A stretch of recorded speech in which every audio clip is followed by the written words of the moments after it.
शुक्रवार को बिहार के मुख्यमंत्री सम्राट चौधरी अपने आवास से पैदल मुख्यमंत्री सचिवालय पहुंचे।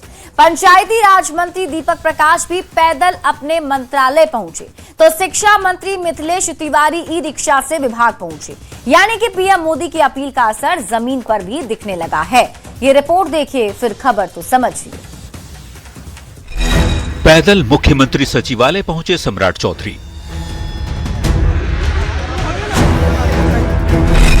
बिना गाड़ी के मंत्रालय आए मंत्री दीपक प्रकाश।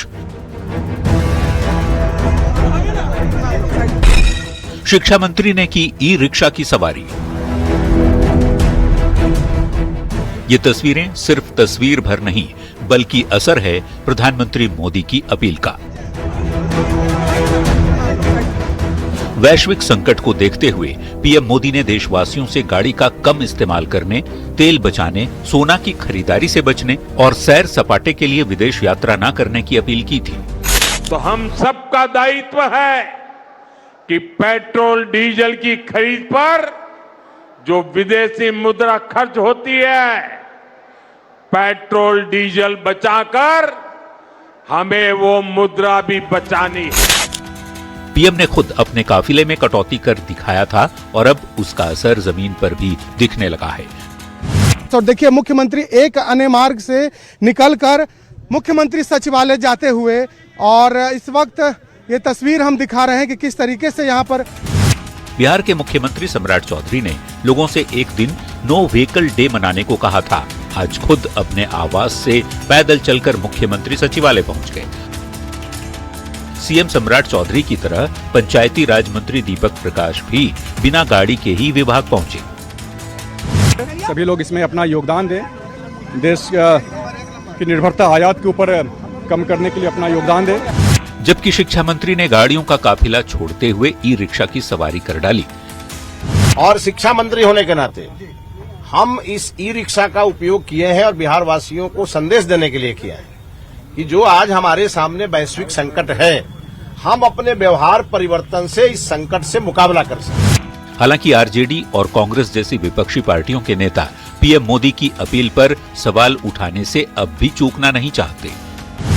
प्रधानमंत्री जी तो खुद ही अपने को कॉन्ट्रडिक्ट करते हैं। आपको, हमको, सबको मना करते हैं विदेश दौरे पर जाने के लिए, और खुद चले जा रहे हैं विदेश। तो क्या बोलूं? कहते हैं लीडर वो होता है जो जनता को दी हुई नसीहत पर पहले खुद अमल करता है। प्रधानमंत्री ने अपना काफिला छोटा कर दिया। बिहार के मुख्यमंत्री और मंत्रियों ने पैदल अपने विभाग पहुंचकर संदेश दे दिया।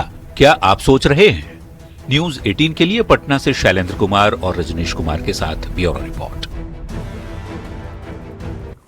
तो आज मुख्यमंत्री सम्राट चौधरी पैदल ही मुख्यमंत्री कार्यालय पहुंचे। हम आपको अब पूरी खबर समझाते हैं कि आखिर क्यों पैदल चली बिहार सरकार।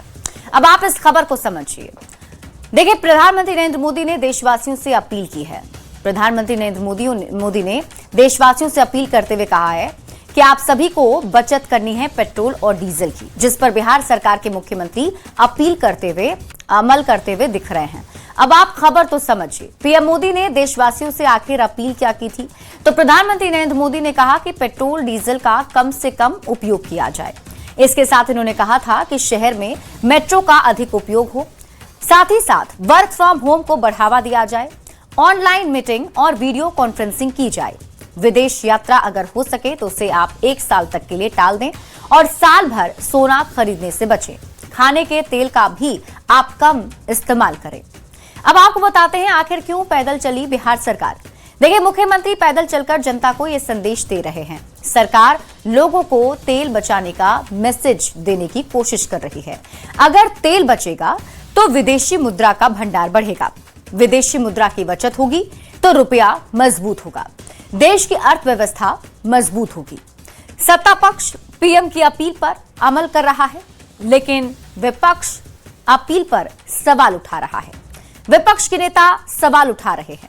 ऐसे में आपके मन में भी कई सवाल उठ रहे होंगे, तो ऐसे में समझना जरूरी है कि बाकी के देशों की क्या स्थिति है। तो अब आप खबर समझिए। देखिए, तेल संकट से निपटने के लिए किस देश ने कौन सा बड़ा कदम उठाया है, इसे समझना पड़ेगा, तब जाकर आप ये तुलना कर पाएंगे। तेल संकट से निपटने के लिए किस देश ने कौन सा बड़ा कदम उठाया? तो देखिए, चीन जो है, चीन में बड़े पैमाने पर रणनीति, तेल भंडारण, इलेक्ट्रिक वाहन और सोलर एनर्जी में भारी निवेश की गई। मध्य एशिया और रूस से पाइपलाइन नेटवर्क मजबूत किया और इसके साथ ही घरेलू रिफाइनिंग क्षमता को बढ़ाया गया है। ये चीन की स्थिति आपको बता रहे हैं। अब आपको बताते हैं अमेरिका की स्थिति। स्ट्रेटेजिक पेट्रोलियम रिजर्व से तेल जारी किया गया, घरेलू शेल ऑयल उत्पादन बढ़ाया गया, ईवी और क्लीन एनर्जी के लिए सब्सिडी दे रही है सरकार अमेरिका में। तेल कंपनियों पर उत्पादन बढ़ाने का दबाव बढ़ाया गया है। अब आपको बताते हैं कि जर्मनी की क्या स्थिति है। देखिए, पब्लिक ट्रांसपोर्ट को वहां बढ़ावा दिया जा रहा है। रूसी ऊर्जा पर निर्भरता कम की है। विंड और सोलर प्रोजेक्ट तेज कर दिए गए हैं। गैस और तेल बचत अभियान वहां भी चलाए जा रहे हैं। अब बात जापान की कर लेते हैं। फ्यूल एफिशिएंट टेक्नोलॉजी पर फोकस किया जा रहा है। परमाणु ऊर्जा संयंत्रों को दोबारा सक्रिय करने की कोशिश की जा रही है। हाइड्रोजन फ्यूल टेक्नोलॉजी में निवेश और ऊर्जा बचत को राष्ट्रीय अभियान बनाया जा रहा है। तो ऐसा नहीं है कि सिर्फ ये अपील भारत में की गई है। कई ऐसे देश हैं जो इस वैश्विक संकट में परेशानी से गुजर रहे हैं और वहां भी ऐसे मेजर्स उठाए जा रहे हैं। बढ़ते